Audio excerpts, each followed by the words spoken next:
Go to any grocery store and you'll find that one of our most important values is choice. You can buy food from all over the world at any price range. Of course, not all choices are equal. I can choose to buy a certain fruit instead of another fruit, but I can't put the fruit in my pocket and walk out the door. One choice is simply about my preferences, but another choice concerns something more grave, a choice between doing what is wrong or not. These kinds of choices are frowned upon by society or even made illegal. When the government found that a large Canadian meatpacking company's products were contaminated, they pulled all that brand name meat off the market.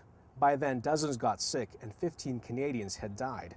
In doing so, they removed the choice of Canadians to purchase those products, even for Canadians who were willing to take the risk of eating that meat. This was true of pregnant women too, because even if the meat could only make adults sick, it could kill their unborn children, especially those in their first trimester.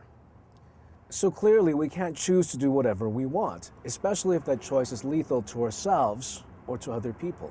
And that's the same with the abortion debate.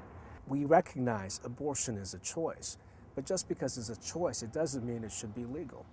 For example, if a woman were to buy some of that contaminated meat and intentionally feed it to her child, the government would likely put her in jail for child abuse. So the question isn't, is abortion a choice? The question is, what kind of choice is it? Is it a lethal choice? Most abortion advocates have tried to answer that question by claiming that women can not only choose abortion, but they can choose to value the fetus whatever way they want. If they are religious pro-lifers, they say, they can accept the fetus as valuable for them. If they are not, they can choose to value the fetus as much or as little as they want. One abortion advocate writes that there will never be consensus on the status of the fetus. Therefore, we should leave it up to each pregnant woman to decide their fetus's value.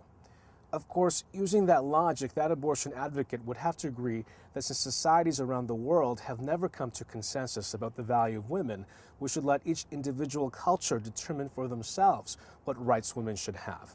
Her own argument undermines the claims of feminism. But that's the problem here. Abortion advocates have turned an objective claim pro-lifers make into a subjective one. They haven't really answered our question because they've changed the question. Let me illustrate. Imagine if I were to offer you a choice between this orange and this apple. Which one would you choose? Would it matter? Well, not really, right? But then if I were to tell you that one of the fruit had the same lethal contamination as the maple leaf meat, would it matter then which one you chose? Of course it would, because the criteria you use to make the choice is no longer about what you prefer, but about the facts, which fruit nourishes you and which one poisons you. Not only that, you'd be mad at me for offering you that choice in the first place, right? Because it's not really a choice. When pro-lifers say abortion kills an unborn child, we are not making a preference claim. What we are saying is that there are good reasons to believe that the choice of abortion is lethal to someone. And these objective facts mean we need to pull that choice from the market, just like any other lethal choice. You may disagree, but you can't just dismiss our claims as our preferences, because that's not the kind of claim pro-lifers are making. Instead, you have to provide better facts than what we provided you. Oh, and ignorance is not an excuse either. Just because we don't know if a choice is potentially lethal, it doesn't give us a right to choose it. For example, if I were a hunter and I was shooting into the bushes when I saw something moving, I wouldn't be justified because I didn't check first to see if someone was actually there. In the same way, if I were to offer you fruit and I wasn't sure that one of the fruit wasn't poison, that would still be my fault. Some choices are good, but some choices are lethal and shouldn't be legal.